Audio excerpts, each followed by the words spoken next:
it this morning. We're going in kind of blind. As I'm walking in here, I don't have a too awful far of a walk, so it's kind of nice. We're going right back to where we killed a bird last year, and a bird a year before that, so the wind is up, so hopefully it's not too hard to hear. But we'll get down on this bottom. Once we get down on this bottom, we should be able to hear everything. But I'm trying to hurry up because the wind's kind of cranking, and the sun's coming up, and I want to get across these fields. So see you guys at the woods here.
Try to make a move on these birds.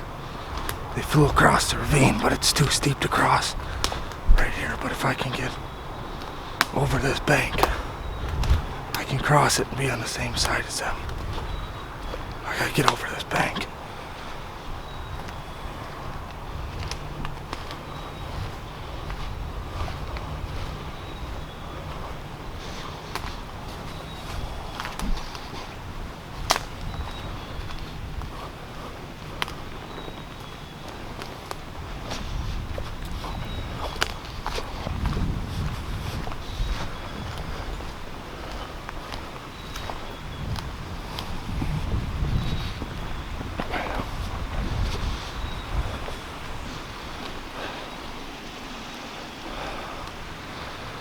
Pretty much the same scenario as last year. I just gotta get across here.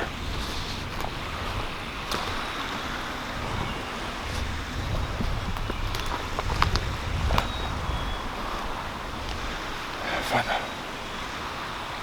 place to get across. Now I just gotta hope they gobble again, because if they gobble again, they didn't see me.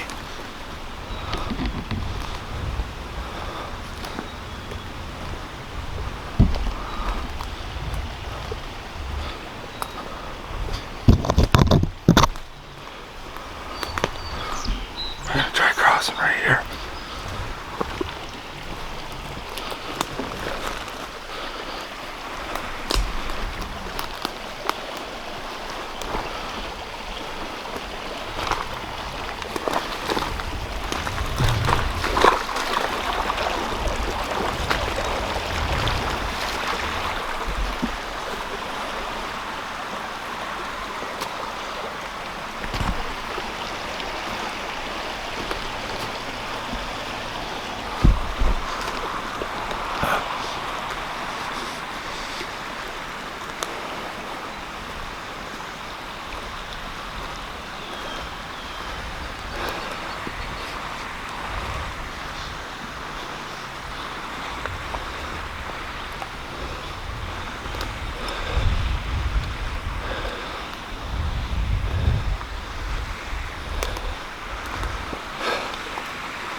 It was just up there.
I screwed up.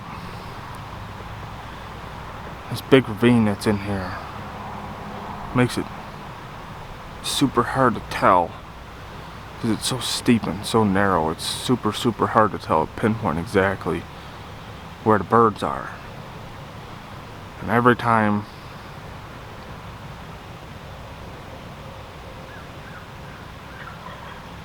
he's right there. I'd be getting ready to shoot a turkey if I stayed where I was. Unbelievable. Should have stayed where I was. If I would have stayed where I was, I'd be getting ready to shoot a bird right now. I thought they flew down to this field because that's normally what they do. I've only seen them fly off to the side once or twice. I didn't expect them to do it because they've been having hens with them, and usually the hens like to go out to this field first. So I expected them to come over here, and they didn't.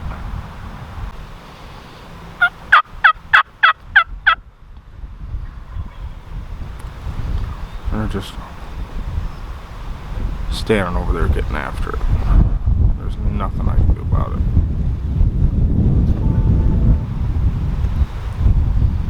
Got some deer over here.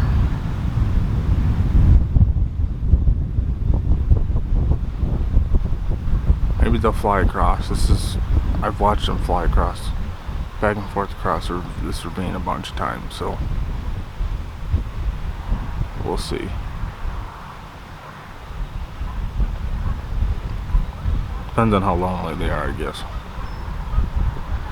This morning where I really wanted to be, there was a truck parked down there. And there's only a certain few people that have permission here, and I know 99% of them, I guess. I'm not sure who this is. I hope it's not somebody trespassing, but I don't recognize the vehicle, so you never know.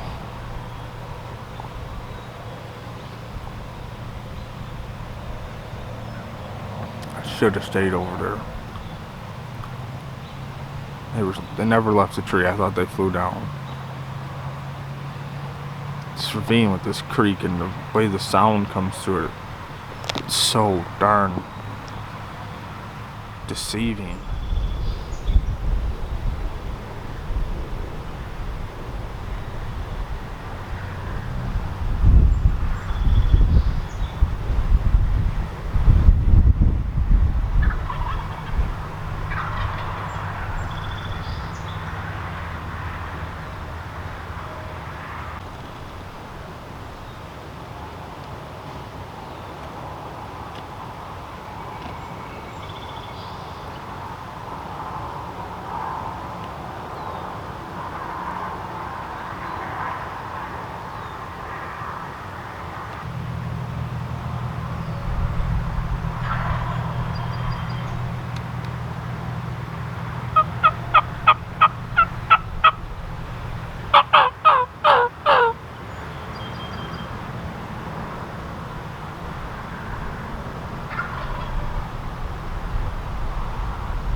We got him.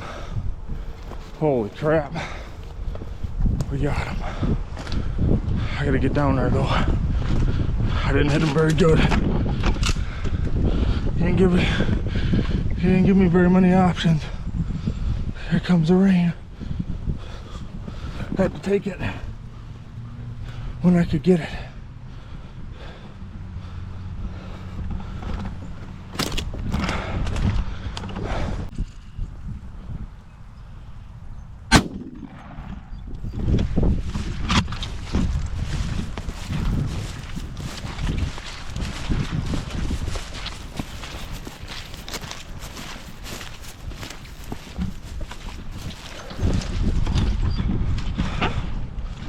Holy crap.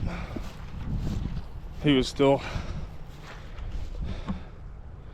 well,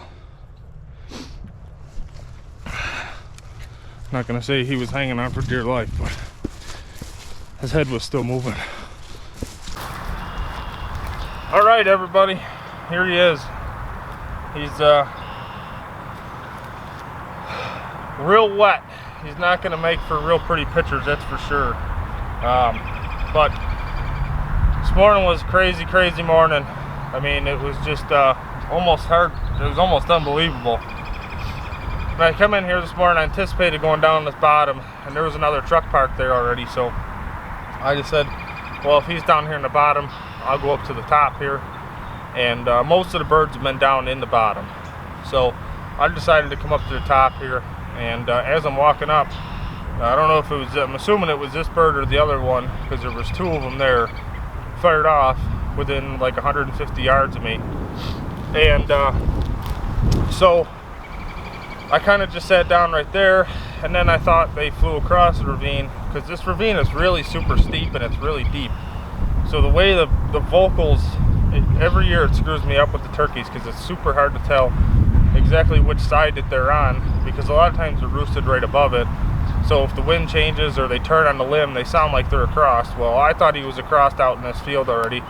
So I came across over here, and when I got over here, couldn't find out they were still in a tree, and then they pitched to the side that I just left from.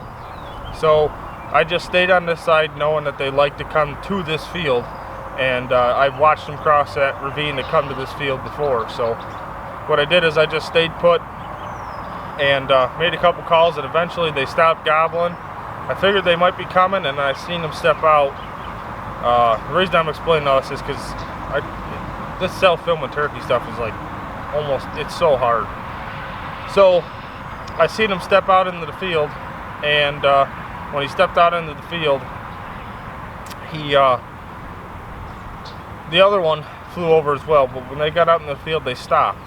And now we're in a wide open field. I'm not running decoys, so I didn't have no decoys. So he gets to that wide open field. There's enough of a roll in this field. I thought, I tried pointing the call behind me to make it sound like the hen was over the roll, to make him come to the top of the knoll to look over down in the bottom of the field, and that way he'd give me a shot. But he did not want to do that. That bird was not wanting to budge. So eventually what I had to do, after he stood there and gobbled for 15 minutes, I backed down the ravine, side-hilled the ravine a little bit, gained an extra 25 yards on him, because when he come out, he was about 70, so I gained about an extra 25 yards on him, and snuck up around the brush pile. And as I snuck up, he seen me, started walking away a little bit. I shot, I hit him, and then he took off running. I shot again.